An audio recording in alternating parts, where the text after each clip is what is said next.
देवियों और सज्जनों, अब वो समय आया जिसका आप सबको सुबह से इंतज़ार था, जब माईगव से जुड़े कुछ चुनिंदा लोगों की बातें प्रधानमंत्री जी के सामने रखी जाएंगी और माननीय प्रधानमंत्री जी उन बातों पर अपने विचार हमारे सबके सामने रखेंगे। सबसे पहले करनाल से डॉक्टर PS पवार, नोएडा से श्री चंद्र प्रकाश और चेन्नई से श्रीमती सुचित्रा राघवचारी के विचार हम सुनते हैं। I am Dr. Pratap Singh Pawar from NBAGR Karnal. I am associated with my government as top volunteer since last 2 years. प्रधानमंत्री जी, मेरा सवाल है, गुड गवर्नेंस से आपका क्या अभिप्राय है?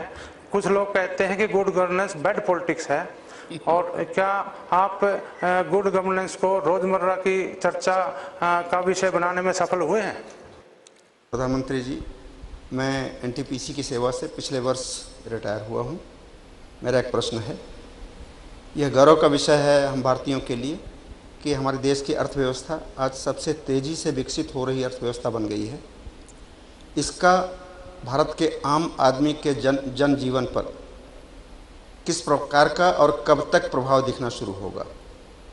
नमस्कार प्रधानमंत्री जी, मैं डॉक्टर सुचित्रा राघवाचारी, चेन्नई से। At the outset, sir, I would like to felicitate you for a fascinating 2 years of inspirational governance. I would also like to thank you, sir, for the opportunity that ordinary Indians like me have had in voicing our thoughts and in participating in the governance paradigm through the MyGov platform. I have been a regular contributor and the amazing journey has been truly gratifying. So today, I would like to ask you a question related to health.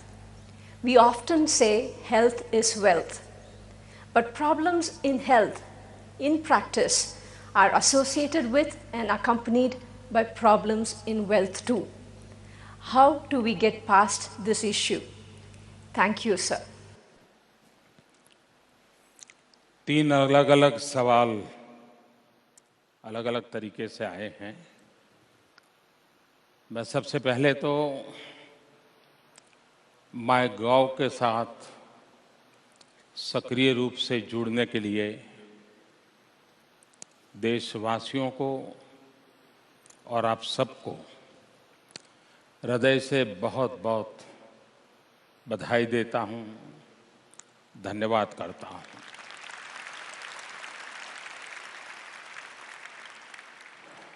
हमारे देश में लोकतंत्र का एक सरल अर्थ ये हो गया कि एक बार वोट दे दो और फिर 5 साल के लिए उनको कॉन्ट्रैक्ट दे दो कि बस ये तुमको दिया, अब तुम्हारी जिम्मेवारी है सारी समस्याओं का समाधान कर दो। और अगर 5 साल में कुछ कमी रही तो फिर वोट देकर के दूसरा कॉन्ट्रैक्टर ढूंढ लेंगे और उसको कहेंगे देखिए उसने नहीं किया, तुम कर दो। सिर्फ वोट देकर के सरकार चुनना, अगर लोकतंत्र वहां पर सीमित हो जाता है तो लोकतंत्र का जो स्पिरिट है वो कभी पनप नहीं सकता है। और इसलिए पार्टिसिपेटरी डेमोक्रेसी, जन भागीदारी वाला लोकतंत्र, ये सबसे बड़ी भारत जैसे विशाल देश में आवश्यकता है। टेक्नोलॉजी के कारण ये सहज संभव हुआ है। आज जो स्वच्छ भारत अभियान चल रहा है वो जन भागीदारी का उत्तम उदाहरण है। लोग अपने आप, संगठन, नेता, सब लोग कुछ न कुछ करने का प्रयास करते हैं। आपका सवाल था गुड गवर्नेंस। हमारे देश में माना गया है good governance is a bad politics. ये सही है कि ज्यादातर राजनीति में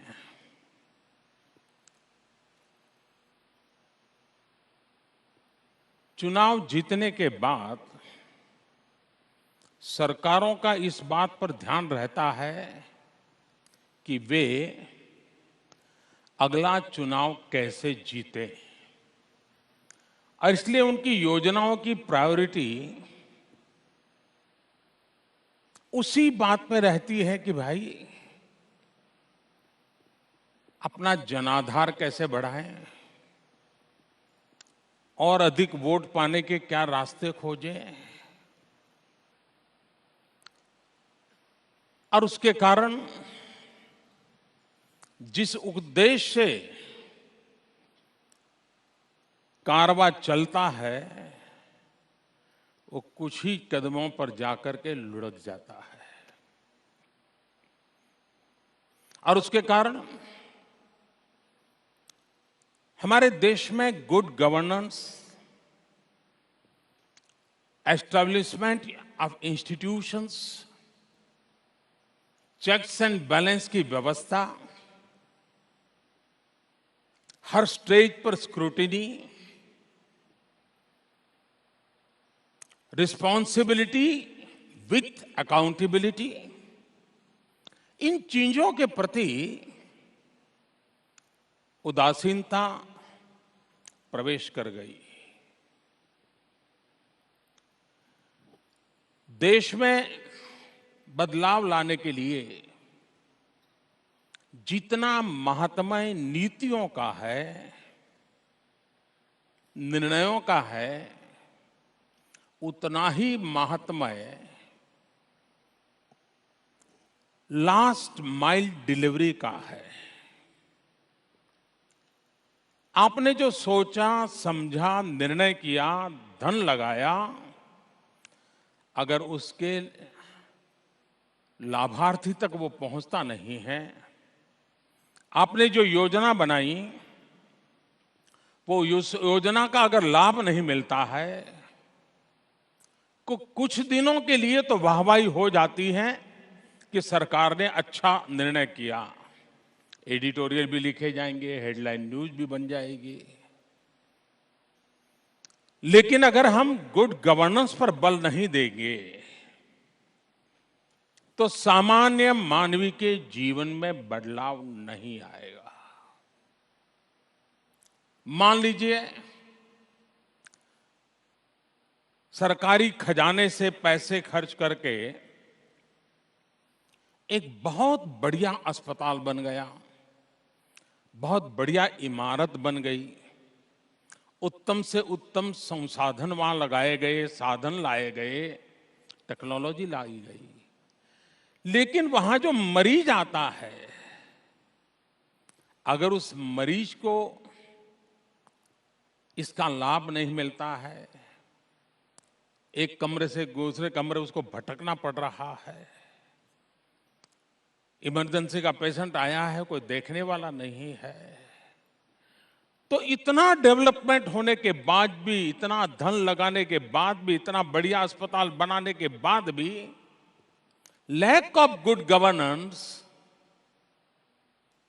ये अरबों खरबों रुपया बेकार जाते हैं।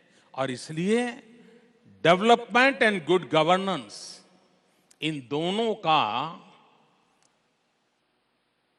संतुलित संबंध रहना चाहिए, तभी जाकर के सामान्य मानवी को लाभ होता है। गुड गवर्नेंस हमारे देश में एक दुर्भाग्य है, कुछ ओपिनियन मेकर किसी पंचायत में कुछ हो जाए तो भी प्रधानमंत्री को पूछेंगे, नगर पंचायत में हो गया तो भी प्रधानमंत्री को पूछेंगे, जिला परिषद में हो गया तो भी प्रधानमंत्री का जवाब मांगेंगे। नगर पालिका में हो गया तो भी प्रधानमंत्री जवाब दे। महानगर पालिका में हो गया तो भी मत प्रधानमंत्री जवाब दे। राज्य में हो गया तो भी प्रधानमंत्री जवाब दे। पॉलिटिकली तो ठीक है, टीआरपी के लिए भी शायद ठीक होगा,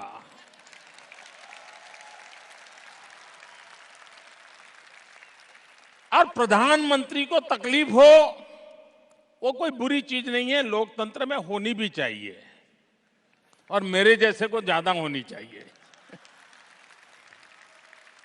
लेकिन उसका दुष्परिणाम ये होता है कि पंचायत अपनी जिम्मेवारी फील ही नहीं करता है। नगर पंचायत को लगता है मेरी जिम्मेवारी नहीं है, नगर पालिका को लगता है मेरी नहीं, महानगर पालिका को लगता है मेरी नहीं, राज्यों को लगता है मेरी नहीं, और उसके कारण गवर्नेंस को बहुत बड़ा नुकसान होता है। गुड गवर्नेंस के लिए पहली आवश्यकता है जिसकी जो जिम्मेवारी है उससे उस जिम्मेवारी का हिसाब मांगना चाहिए। न नीचे हिसाब मांगना चाहिए, न ऊपर मांगना चाहिए, सीधा सीधा उससे मांगना चाहिए, तब सुधार होगा। सुधार तब होगा।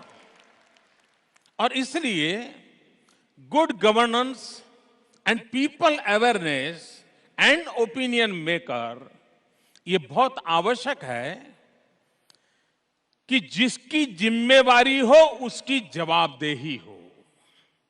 ये एक बहुत अनिवार्य है। दूसरा, गुड गवर्नेंस में मेरा मत है कभी कभी समस्याओं की जड़ में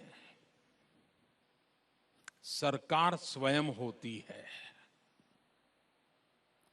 मैं जानता हूं, ये मैं बोलता हूं उसके कारण क्या क्या होगा।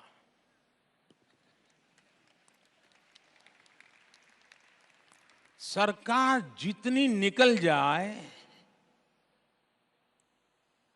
उतना ही जनता सामर्थ्यवान बनेगी और जनता राष्ट्र को जो चाहिए वो दे सकती है। सरकार हर जगह पे आड़े आने की जरूरत नहीं है, लेकिन अंग्रेजों के जमाने से ये आदत बनी हुई है। इसको बदलना कठिन काम होने के बावजूद भी गुड गवर्नेंस के लिए ये बदलाव जरूरी है। सरकारों ने अपने आप को बदलना होगा। रुकावटें पैदा करे, जनता को बार बार हमारे पास आना पड़े, हमसे हिसाब मांगना पड़े, ऐसी स्थिति क्यों होनी चाहिए?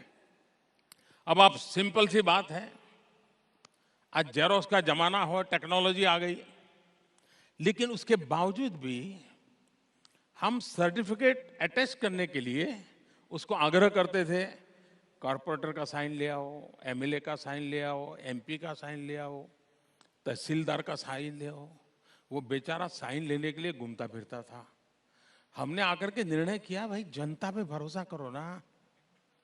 जेरोक्स मशीन है, वो जेरोक्स करके भेज देता है, जब फाइनल जॉब मिलेगा तब ओरिजिनल सर्टिफिकेट देख लेना, टैली कर लेना।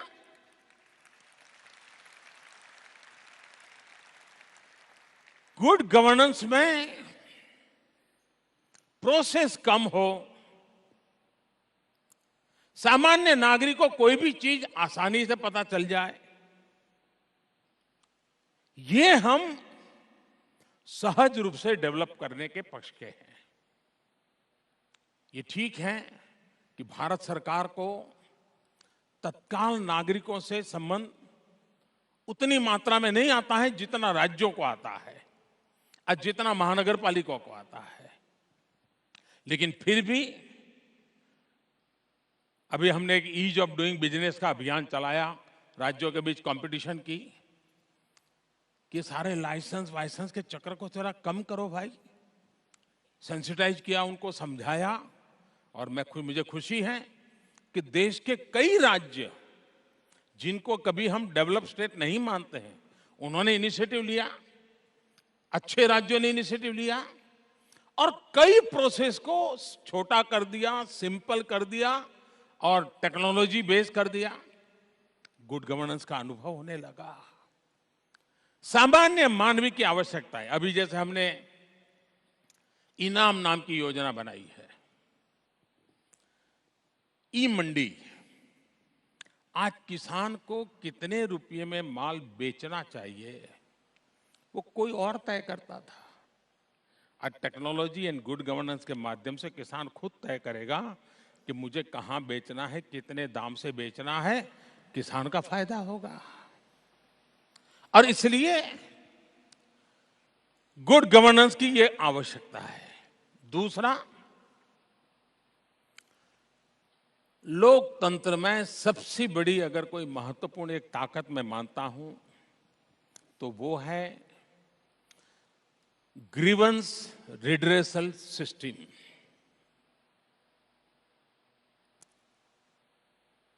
क्या सरकार जनता की आवाज सुनती है? सुनती है तो उस पर जिम्मेवारी के साथ रिस्पॉन्स करती है। हमारी गुड गवर्नेंस की आवश्यकता है और अभी बहुत कुछ करना है। सामान्य से सामान्य नागरिक की शिकायत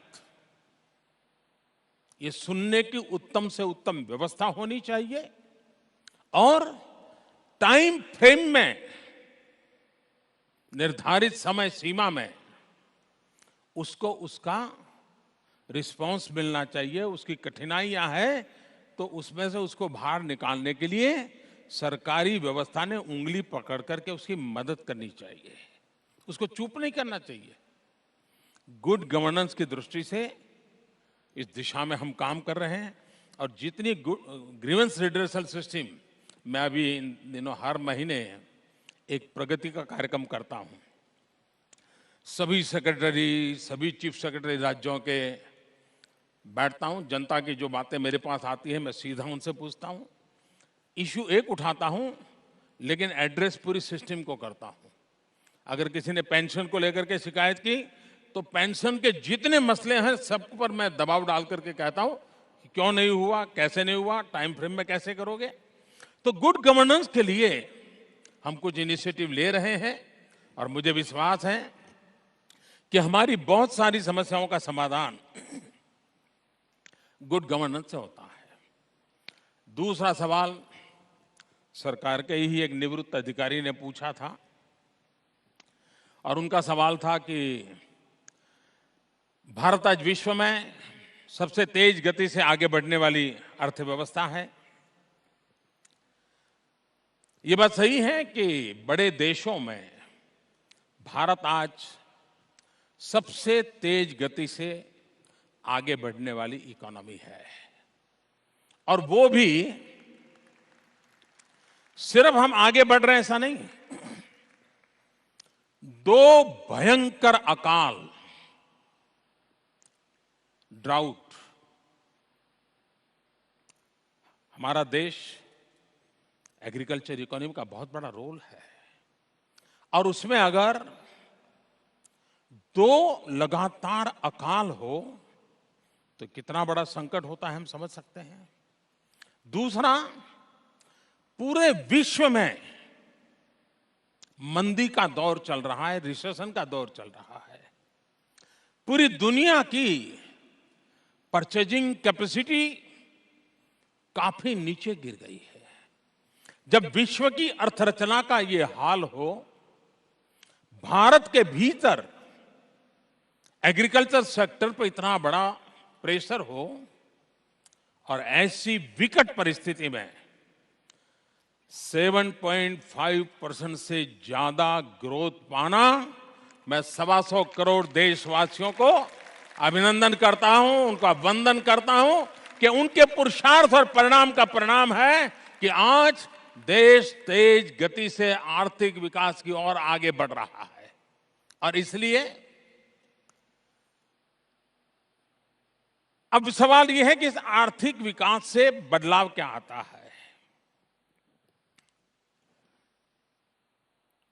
हम जानते हैं हमारे परिवार में अगर आज एक व्यक्ति कमाता है और 20,000 रुपये आता है तो हम परिवार कैसे चलाते हैं, उस 20,000 रुपयों में प्रायोरिटी तय करते हैं कि भाई क्या लाना, क्या नहीं लाना, कितना खाना, कितना नहीं खाना, सब्जी लानी कि नहीं लानी, दूध लाना कि नहीं लाना, बच्चों के लिए नए कपड़े लाना कि नहीं लाना, सोचते हैं।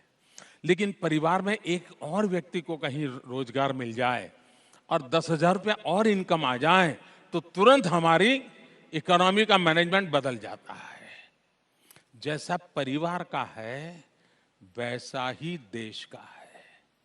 अगर देश के खजाने में ज्यादा पैसा है तो ज्यादा विकास के काम होते हैं, ज्यादा विकास के काम होते हैं तो ज्यादा लोगों को रोजगार मिलता है।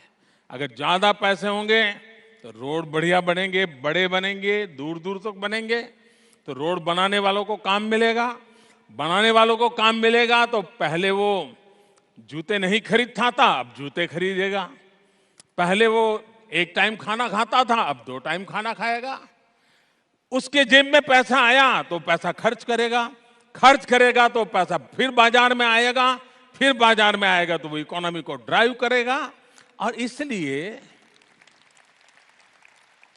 सिंपल सा अर्थ कारण है, इसके लिए स्ट्रेटेजी चाहिए, ऐसे नहीं होता है। एक कुछ नियम, कुछ व्यवस्थाएं, इन सब पर बल देना पड़ता है, लेकिन optimal utilisation of the natural resources, जितना ज्यादा हमारे पास जो प्राकृतिक संपदा है उसका हम जितना ज्यादा उपयोग करेंगे उतना हमारी वैल्यू एडिशन से इकोनॉमी बढ़ेगी। हम ह्यूमन रिसोर्स का भी प्रॉपर यूटिलाइजेशन कर पाएंगे। सिर्फ हम युवा है, 800 मिलियन 35 से नीचे हमारा एज ग्रुप के लोग हैं, इससे करेंगे तो नहीं होगा।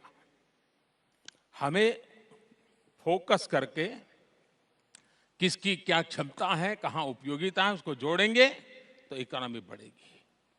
भारत जैसा देश, हजारों साल पुरानी विरासत हमारे पास है। हम अगर टूरिज्म को बढ़ावा दें और सफलतापूर्वक बढ़ावा दें, दुनिया भर के टूरिस्ट आए, तो हमारी ये जो हजारों साल से हमारे पास जो विरासत है वो हमारी इकोनॉमी में कन्वर्ट हो जाएगी, वो हमारी इकोनॉमी को बढ़ देगी। और इसलिए ताजमहल में इन्वेस्टमेंट किसी ने किया होगा, उस समय शायद अखबार निकलते होंगे तो एडिटोरियल भी आया होगा कि ये कैसा राजा है, लोग भूखे मर रहे हैं, ताजमहल बना रहा है। उस समय शायद टीवी चैनल चलती होगी तो सब आया होगा, मजदूरों के हाल क्या है, कैसे हो रहा है, सब हुआ होता। लेकिन वही ताजमहल आज लाखों लोगों की रोजगार का कारण बन चुका है। इसलिए हम किन बातों का कैसे उपयोग करते हैं उसके आधार पर तय होता है कि हम इकोनॉमी को कैसे ड्राइव कर सकते हैं। और ये देश के लिए आवश्यक है, ज्यादा नहीं यारों, 30 साल अगर हम 8% से ज्यादा ग्रोथ अचीव कर लेते हैं तो दुनिया में आज जो कुछ भी उत्तम देखते हैं वो सारा आपके कदमों में हो सकता है दोस्तों, हिंदुस्तान में हो सकता है। और इसलिए हम सबका लक्ष्य रहना चाहिए, किसान है तो भी अगर 2 एकड़ भूमि है तो है, 2 की 2.5 शायद नहीं होगी, लेकिन 2 एकड़ भूमि में मैं ज्यादा उत्पादन कैसे करूं उस पर अगर मैं बल देता हूं, मैं ग्रोथ को ताकत देता हूं।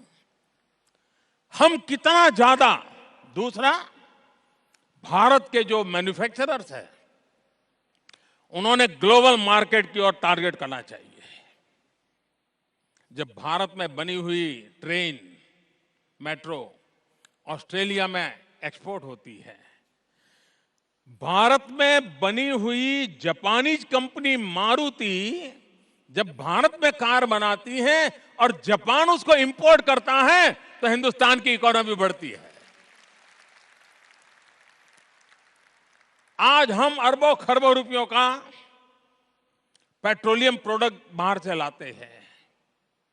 हम सोलार एनर्जी पर बल दें, हमारी अपनी ताकत पर हमारा इंपोर्ट कम करने की स्थिति में आ जाएं, हम ग्रोथ में एक नया एडिशन जोड़ सकते हैं। डिफेंस, अरबों खरबों रुपयों का डिफेंस इक्विपमेंट हमको बाहर से लाना पड़ता है। भारत के नौजवानों के पास टैलेंट है। अगर हम डिफेंस इक्विपमेंट मैन्युफैक्चरिंग के लिए टेक्नोलॉजी ट्रांसफर करेंगे, एफडीआई लाएंगे, लेकिन बनाएंगे यहां, नौजवान को रोजगार भी मिलेगा और हमें इंपोर्ट की जरूरत नहीं पड़ेगी, भारत अपने आप पर सुरक्षित होगा। तो हमारा आर्थिक विकास तेज गति से हो, कांस्टेंट हो, उतार चढ़ाव नहीं आना चाहिए। अगर ये हम करने में सफल हो गए, 30 साल में आज जो भी दुनिया में उत्तम से उत्तम देखते हैं वो सब आपकी आंखों के सामने हिंदुस्तान की धरती पर होगा, ये मेरा विश्वास है। एक तीसरा सवाल था मैडम का हेल्थ सेक्टर के संबंध में। उनकी चिंता बहुत स्वाभाविक है। हम लोग बचपन से सुनते आए हैं हेल्थ इज वेल्थ, लेकिन हमने देखा है कि जब खाने के टेबल पर बैठते हैं, एक दूसरे को खाने के लिए आग्रह करते हैं और डाइटिंग की चर्चा करते हैं। ये अक्सर आपने देखा होगा। ये हेल्थ का भी ऐसा ही है। हर कोई व्यक्ति दूसरे को सलाह देता है, लेकिन खुद पालन करने से कतराता है। वो दूसरे का कहेगा 40 प्लस हो गए ना, हर साल रेगुलर मेडिकल चेकअप करवाओ। फिर आपको पूछो आपकी क्या उम्र है, मेरी 47। आपने कितनी बार कहा? नहीं, मैंने नहीं करवाया। तो ये, लेकिन ये बात सही है। क्या कारण है कि हमारे देश में एक जमाना था कि गांव में एक वैद्यराज हुआ करता था और पूरा गांव स्वस्थ रहता था। आज आंखों का डॉक्टर अलग है, कान का डॉक्टर अलग है, पैर का डॉक्टर अलग है, हाथ का डॉक्टर अलग है, दिमाग का डॉक्टर अलग है, लेकिन बीमारी बढ़ रही है। और इसका मतलब ये है कि प्रिवेंटिव हेल्थ के प्रति हम उदासीन हैं। प्रिवेंटिव हेल्थ केयर पर हमें बल देना चाहिए। डॉक्टर की जरूरत ही ना पड़े, उस पर हम बल दें। अगर हम पीने का शुद्ध पानी ये अगर हम पहुंचाने में सफल होते हैं, और जो एक सामान्य मानवी का हक है, मैं जानता हूं काम बड़ा कठिन है, लेकिन किसी ने तो सोचना चाहिए। बीमारियों की काफी कठिनाइयां वहीं से दूर होना शुरू हो जाएगी। ये जो मैं स्वच्छता अभियान के पीछे लगा हूं, स्वच्छता अभियान एक प्रकार से बीमारी के खिलाफ लड़ाई है और गरीब को मदद करने का सबसे बड़ा उपक्रम है। अगर एक गरीब परिवार में बीमारी आती है तो वर्ल्ड बैंक का कहना है कि एवरेज 7,000 रुपया उस गरीब परिवार का बीमारी को लेकर के खर्च होता है। अगर वो परिवार स्वस्थ रहे, सिर्फ दवाई नहीं, एक ऑटो रिक्शा वाला बीमार हो जाता है तो 3 दिन ऑटो रिक्शा बंद हो जाती है और 3 दिन बेचारा पूरा परिवार भूखा रहता है। और इसलिए जब हम हेल्थ की चर्चा करें, तब सामान्य मानवी की जिंदगी में हम क्या कर सकते हैं, उस पर अगर हम बल देंगे तो हम वाकई हेल्थ सेक्टर में बहुत बड़ा प्रिवेंटिव हेल्थ केयर पर बल देना पड़ेगा, चाहे वो स्वच्छता का विषय हो, योगा हो, एक्सरसाइज हो, खान पान की आदतें हो। दूसरा, एफोर्डेबल हेल्थ केयर। आज आप देखिए हिंदुस्तान में किडनी को लेकर के समस्या इतनी तेजी से बढ़ रही है कि हम सैकड़ों की तादाद में डायलिसिस सेंटर खोल दें तो भी कहना कठिन है कि वो क्यों बंद होगा कि नहीं होगा। पिछली बार बजट में हमने घोषित किया है पब्लिक प्राइवेट पार्टनरशिप के मॉडल पे सरकारी अस्पतालों में कमरा दे देंगे, आप आइए इन्वेस्टमेंट कीजिए, डायलिसिस सेंटर चलाइए। सामान्य मानवी कहां जाएगा? और ये बीमारियां कोई अमीरों को होती है ऐसा नहीं है, सामान्य मानवी को होती है। उनके लिए हम कैसे काम करें? हमारे देश में अरबों खरबों रुपयों की एडवर्टाइजिंग होती है टीकाकरण के लिए। टीकाकरण के लिए सरकार खर्चा करती है। बजट कम है? नहीं है। अफसर काम करते हैं। मां बाप को जागरूक करने के लिए प्रयास होता है। टीवी पर एडवर्टाइजमेंट, अखबारों में एडवर्टाइजमेंट देते हैं। उसके बावजूद भी लाखों की तादाद में वो बच्चे पाए गए जिन्होंने टीकाकरण नहीं करवाया था। अब हम जानते हैं टीकाकरण बच्चों के स्वास्थ्य के लिए और भविष्य के लिए बहुत ही प्रूवन व्यवस्था है, लेकिन उदासीनता है। बहुत उच्च परिवार के लोग, कभी उनको शर्मिंदगी महसूस होती है कि ऐसी लाइन में हम क्यों खड़े रहे, इसलिए उनका रह जाता है। और गरीब परिवार, अरे भाई आज तो रोजगार कमाने जाता है, देखेंगे अगली बार करवा लेंगे। अभी हमने इंद्रधनुष योजना के तहत ऐसे कितने बच्चे रह गए, खोजने का अभियान चलाए पूरे देश में, और लाखों की तादाद में ऐसे बच्चे पाए गए कि सरकार की सारी सुविधाएं होने के बावजूद भी उन्होंने इसका फायदा नहीं लिया। अब घर घर जाकर के टीकाकरण का काम चल रहा है। हेल्थ विभाग बहुत तेजी से इसको काम को कर रहा है। हेल्थ सेक्टर में हम एक इंश्योरेंस की ओर आगे बढ़ रहे हैं। कुछ ही दिनों में शायद उसको हम फाइनलाइज करेंगे। बजट में हमने उसका उल्लेख किया था ताकि हमारे देश का गरीब से गरीब व्यक्ति हेल्थ के संबंध में सिर्फ हेल्थ इंश्योरेंस नहीं, हेल्थ एश्योरेंस पर बल दिया जाए, उस दिशा में हम काम कर रहे हैं और उसका लाभ होगा ऐसा मुझे लगता है। अगले प्रश्न शालीन चिकारा गुड़गांव से, निर्मल जोशी मध्य प्रदेश से और पूर्णा मेहता मुंबई से। नमस्कार सर, मेरा नाम शालीन चिकारा है और मैं बागपत ज़िले की बड़ौद तहसील का रहने वाला हूँ। मेरी company young entrepreneur programme Bharat के युवाओं में एंटरप्रेन्योरशिप को बढ़ावा देने का काम करती है। एक किसान का बेटा होने के कारण मैं मौसम की अनियमितताओं से अवगत हूँ। पिछले 2 साल भारत में गंभीर सूखा पड़ा, पर इस साल सौभाग्यवश बारिश अच्छी हुई है। मौसम की इन अनियमितताओं से किसान को कैसे कम से कम हानि हो और कैसे किसान की ज़िंदगी बेहतर हो सके, उसके लिए हमारी सरकार ने क्या कदम उठाए हैं। मेरा दूसरा प्रश्न यह है कि भारत में किसान का बेटा किसान विवशतावश ज़्यादा किसान बनता है और अपनी इच्छा से कम बार किसान बनता है। क्या हम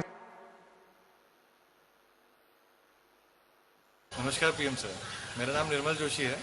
मैं प्रधानमंत्री ग्रामीण विकास फेलो के रूप में डिंडोरी जिले में काम करता हूँ।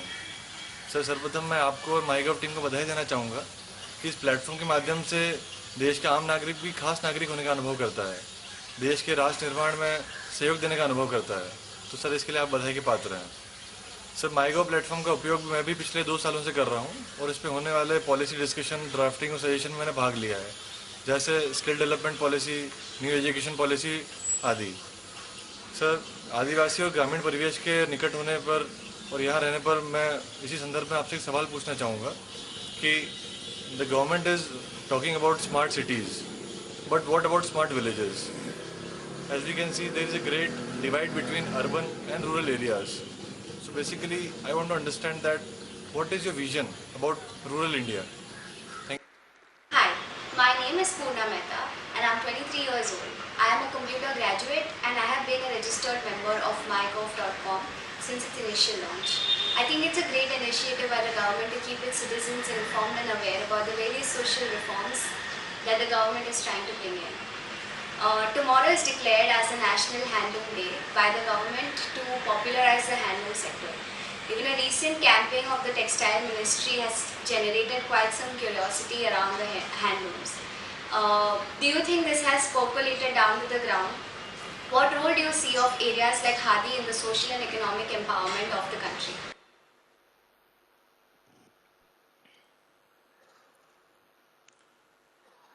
तीन सवाल, मेरे पहले तीन सवाल काफ़ी लंबे जवाब शायद हो गए, तो मुझे अब उसको सीमित करना पड़ेगा।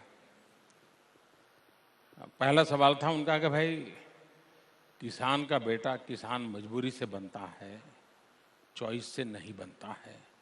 हम ऐसा क्या करें कि किसान का बेटा भी किसानी के लिए गर्व के साथ जुड़े। मेरा इसमें अनुभव कुछ अलग है। मैं एक नौजवान को मिला था, वो विदेश में पढ़ लिख करके आया था।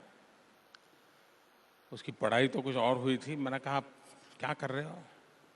तो बोलता है कि मैंने कैटल रख लिए हैं और आधुनिक तरीके से उन कैटलों की देखभाल करता हूँ और दूध उत्पादन के काम में लगा हूँ और पैकेजिंग करके दूध पहुँचाता हूँ।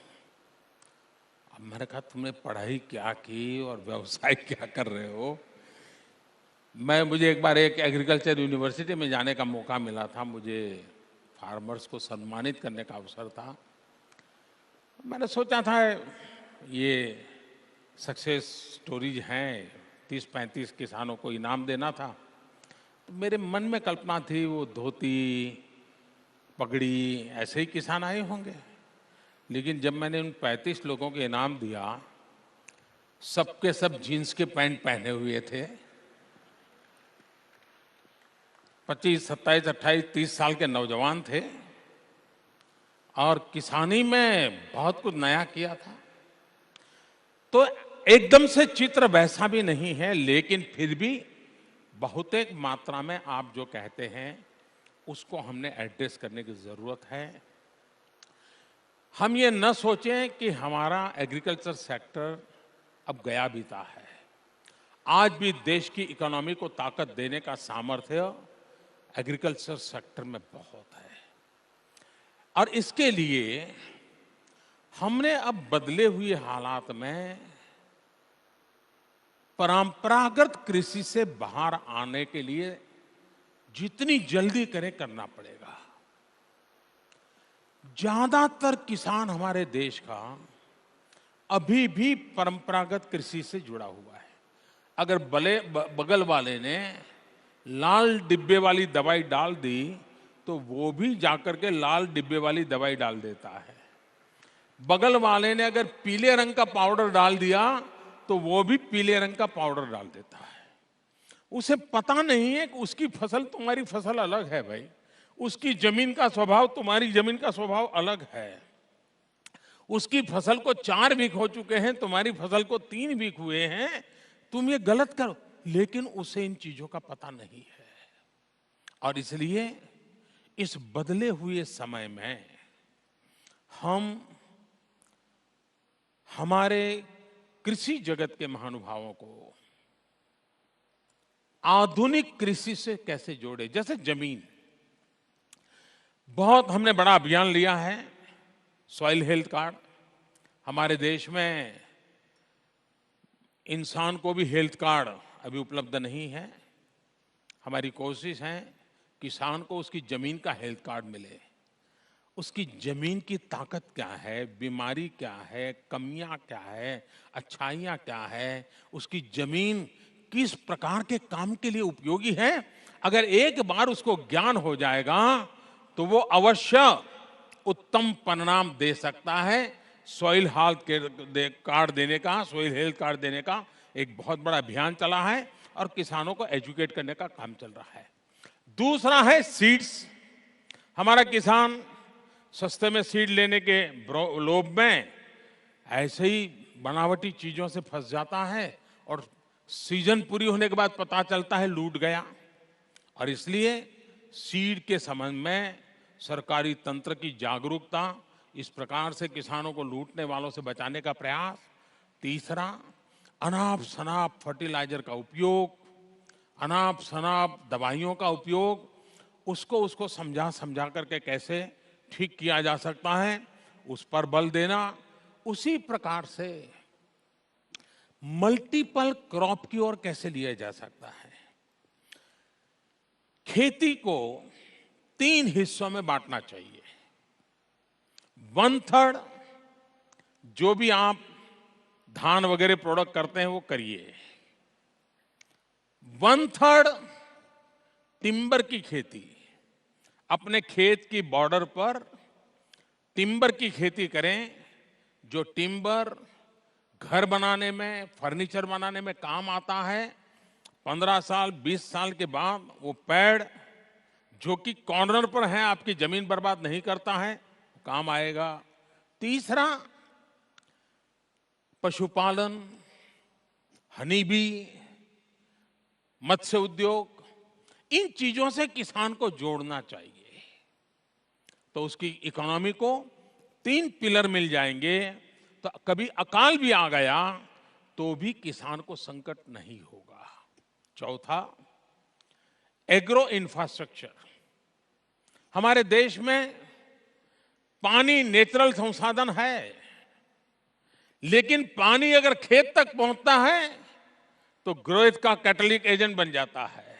लेकिन वो पानी समंदर में चला जाता है तो वेस्ट के निकाल के लिए खर्चा बन जाता है।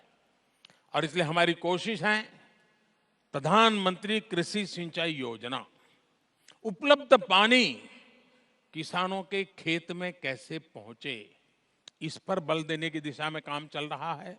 मुझे विश्वास है कि इन दिनों नई पीढ़ी कृषि क्षेत्र में आ रही है। एग्रीकल्चर में value addition, food processing, warehousing, cold storage, e market, इन चीजों को अगर हम जोड़ेंगे, और उस दिशा में कई काम चल रहे हैं, मैं उसका वर्णन नहीं करने जा रहा हूं, लेकिन इसका बहुत बड़ा लाभ इससे हो सकता है। दूसरा एक सवाल पूछा, क्या था भाई दूसरा सवाल, कोई बता दे। विकास की विजन सर, ग्रामीण विकास की विजन, ग्रामीण विकास के लिए vision sir, smart cities, smart villages. हाँ। Smart city, smart village. हमारे देश में शब्दों की राजनीति करने वालों की कमी नहीं है।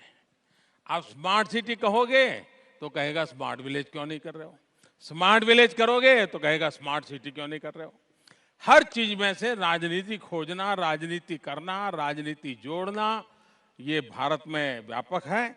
लेकिन मैं बताना चाहता हूं, स्मार्ट सिटी का अलग कंसेप्ट है,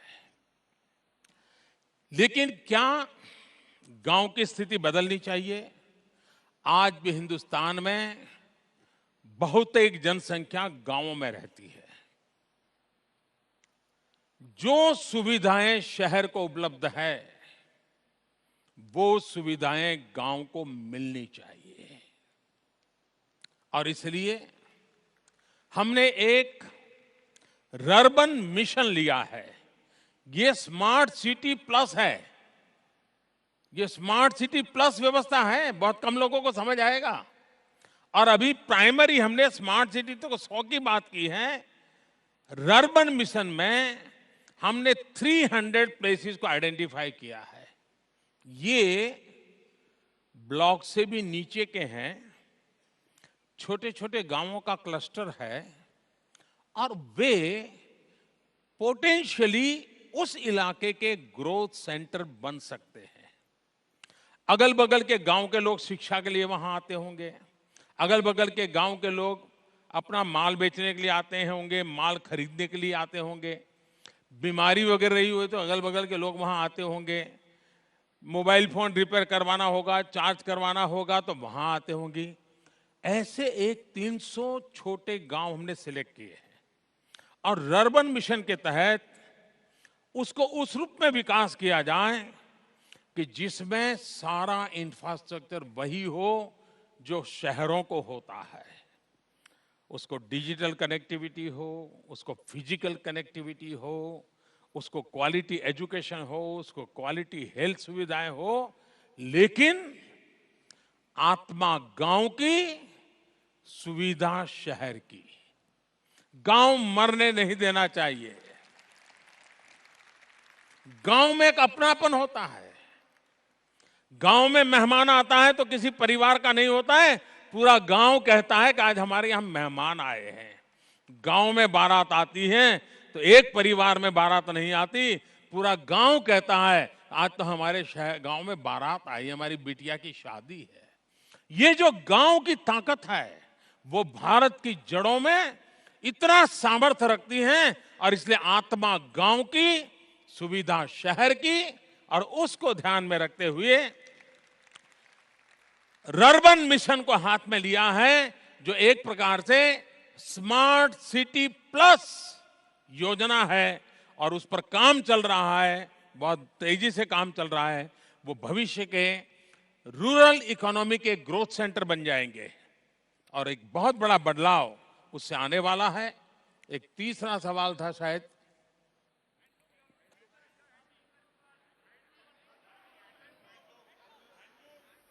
Hi, my name is Poorna Mehta. And I'm तीसरा क्या था? 20 years old. I am a computer graduate and I have been a registered member khadi of और my हैंडलूम्स के संबंध में था सर। हैंडलूम। कल 7 अगस्त है, हैंडलूम डे है। हमें मालूम है कि महात्मा गांधी के नेतृत्व में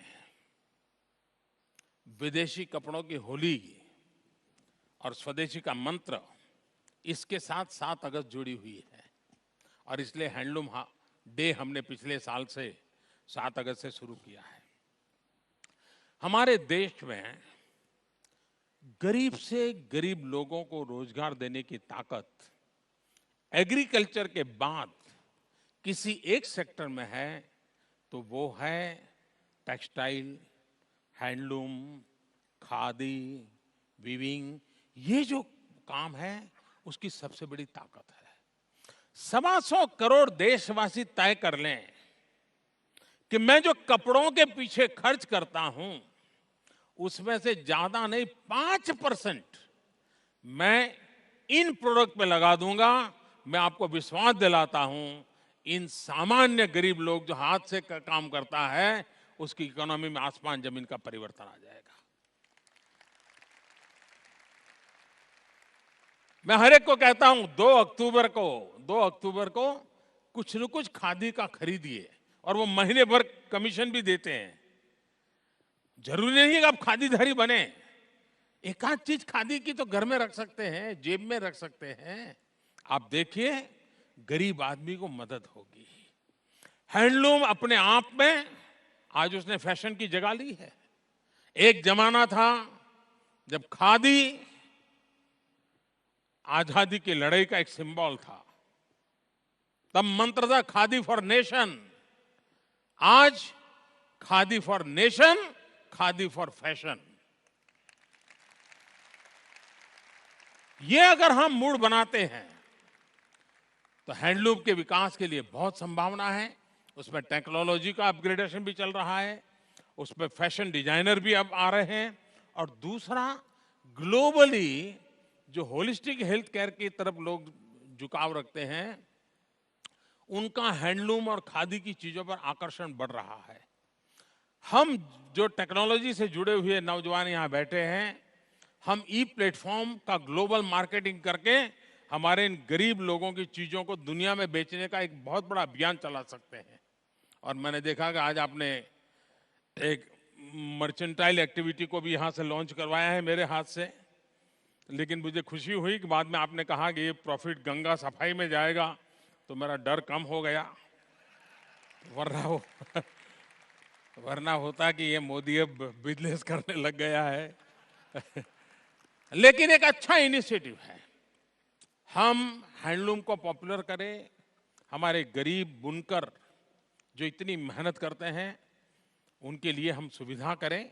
आप देखिए, देखते ही देखते ग्रामीण इकोनॉमी में बदलाव आ जाएगा।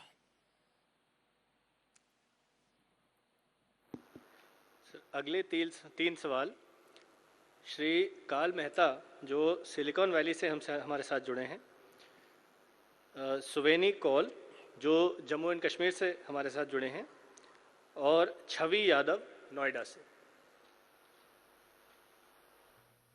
Honorable Prime Minister Shri Modi ji, my name is Kal Mehta. I'm a founder of a technology nonprofit called Code for India here in Silicon Valley, and also a technology entrepreneur. I have twofold questions, but before I get to my questions, I do want to congratulate you and your team for this MyGov platform, which is a wonderful initiative and super helpful for us overseas diaspora to connect directly with you and your government. And I'm sure it is super helpful for people all over the country. So congratulations once again. My first question is about how do you manage to travel for such long distances for 21 hours straight from Mexico to New Delhi, and then be ready for a meeting for several hours and continue to work around the clock? How do you manage this very punishing and crazy schedule? I'm probably 25 years younger than you, but I can imagine how I would be able to do this. So it's very inspiring, and I'd love to learn from that. My second question is, how would you describe your foreign policy? Would you say it is aggressive? Is it passively aggressive? Is it proactive, or is it reactionary? I'll appreciate your answers for both the questions. नमस्कार मोदी जी, मेरा नाम सुवेनी कौल है। मैं जम्मू कश्मीर राज्य से हूँ और Zurich Switzerland में रहती हूँ। अपना प्रश्न पूछने से पहले सभी भारतीयों के साथ टेक्नोलॉजी के माध्यम से जुड़ने के लिए आपका बहुत बहुत धन्यवाद। मेरा प्रश्न पर्यटन से संबंधित है। पर्यटन के विषय में आपने बहुत बार बहुत विस्तार से उल्लेख किया है। आपकी सरकार ने नमामि गंगे और स्वच्छ भारत जैसे प्रोग्राम्स लॉन्च किए हैं। मेरा प्रश्न है कि 2019 में जब आपकी सरकार का पहला कार्यकाल पूरा होगा, क्या हमें इस क्षेत्र में एक क्रांति देखने को मिलेगी? क्या हमें ज़मीन पर कुछ ठोस परिणाम देखने को मिलेंगे? इससे जुड़ा और एक सवाल है कि भारत में रहने वाले भारतीय और देश के बाहर रहने वाले भारतीय पर्यटन को एक मिशन बनाकर उसमें अपना योगदान कैसे कर सकते हैं? इस बारे में आपके क्या विचार हैं? धन्यवाद। नमस्कार सर, मैं छवि यादव एक आर्किटेक्ट हूँ और नोएडा में रहती हूँ। सर, मैं माईगॉव तब से फॉलो कर रही हूँ जब से ये लॉन्च हुआ है, और मेरा सौभाग्य है कि इसके माध्यम से मैं आप तक अपनी बात पहुँचा पा रही हूँ। मेरा सवाल संगठन और वॉलंटियर के बारे में है। मेरे हिसाब से माईगॉव एक बहुत अच्छा प्लेटफॉर्म है हम सब वॉलंटियर्स के लिए, और क्योंकि आप स्वयं एक कार्यकर्ता रहे हैं, इसलिए मैं आपसे पूछना चाहती हूँ कि आपके अनुसार एक अच्छे वॉलंटियर या कार्यकर्ता में क्या क्वालिटीज़ होनी चाहिए। कृपया अपने कार्यकर्ता वाले दिनों के कुछ अनुभव हमारे साथ शेयर करें। इसके अलावा आपने अपने ऐप में भी वॉलंटियर्स के लिए बहुत स्कोप रखा हुआ है। इस ऐप का आपको आइडिया कैसे आया, और इससे आप क्या खुद इस्तेमाल करते हैं?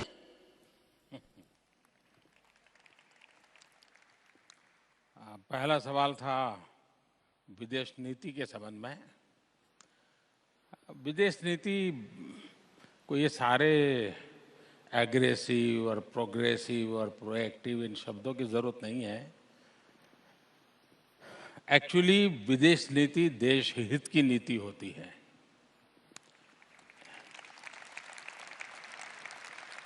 इंडिया फर्स्ट, बस उसका सेंटर पॉइंट यही है, इंडिया फर्स्ट। भारत के स्ट्रेटेजिक जो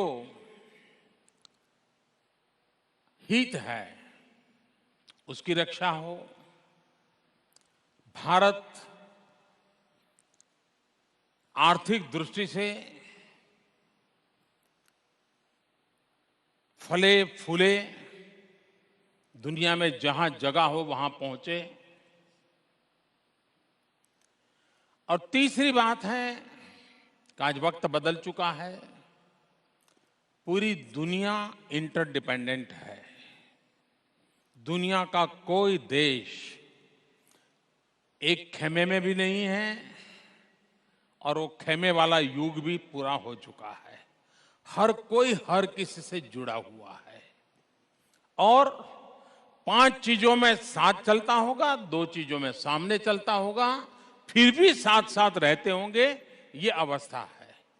इसका बारीकी से समझना, उपयोग करना और भारत के हितों की चिंता करना, ये मैं समझता हूँ बहुत बड़ा काम है।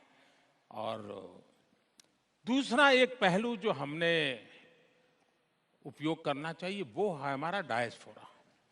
दुनिया में बसे हुए भारतीयों की अपनी एक ताकत है, दुनिया में बसे हुए भारतीयों की एक साख है, इज्जत है उनकी। उन सरकारों ने उनके प्रति बड़ा आदर भाव है। ये हमारे शक्ति का भारत के लिए दुनिया के साथ संबंधों को जोड़ने के लिए एक बहुत बड़ी भूमिका वो अदा कर सकते हैं। इन दिनों डायस्पोरा काफी प्रोएक्टिव हुआ है, असर्टिव भी होने लगा है। मैं समझता हूं ये भारत के लिए बहुत आवश्यक है और बहुत अच्छी तरह दुनिया के अंदर आज भारत एक नई ऊर्जा के साथ, एक प्रतिष्ठा के साथ अपनी जगह बना रहा है। और लोकतांत्रिक मूल्यों से जुड़े हुए देशों में भारत आज कई इनिशिएटिव ले रहा है जिसमें दुनिया हमारा साथ दे रही है। तीसरा सवाल उन्होंने मेरा व्यक्तिगत पूछा।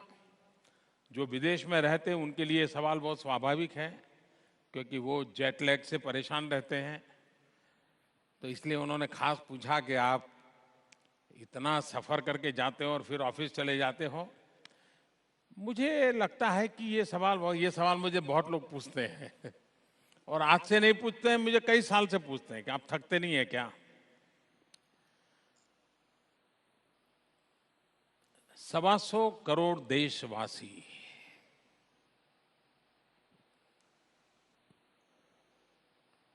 उनके सपने, उनकी स्थिति, मैं पूरे मन से उसे जुड़ा रहता हूं जी।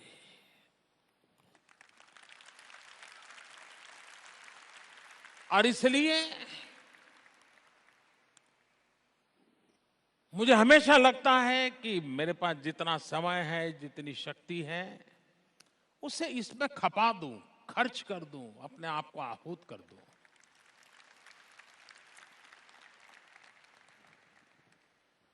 और कभी लोगों की सोच ये है कि आप में इतनी ऊर्जा है इसलिए आप इतना काम कर पाओगे। ये अरिथमेटिक गलत है। इतनी ऊर्जा है तो इतना काम कर पाओगे ऐसा नहीं है।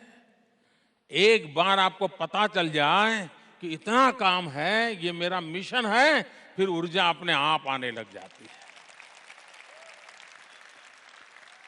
हर व्यक्ति को ईश्वर ने हर व्यक्ति को ऊर्जा दी हुई है। कोई उस ऊर्जा को कुंठित होने देता है, कोई उस ऊर्जा को तेजस्वी बनाता चलता है। हम सबके पास, आपसे मेरे पास अलग एक्स्ट्रा कुछ नहीं है। आपको ईश्वर ने जो दिया है मेरे पास उतना ही है, लेकिन मैं एक मिशन मोड में उसको खपा देने के लिए निकला हूं तो वो बढ़ती चली जा रही है और काम आती जा रही है। आप भी इसी मंत्र को लेकर के चल सकते हैं। दूसरा विषय था टूरिज्म। इन दिनों सरकार ने जो इनिशिएटिव लिए हैं उसके कारण टूरिज्म में काफी वृद्धि हुई है। 40 लाख से ज्यादा विदेश के टूरिस्ट पिछले 6 महीने में भारत आए हैं। ई वीजा के कारण और सुविधा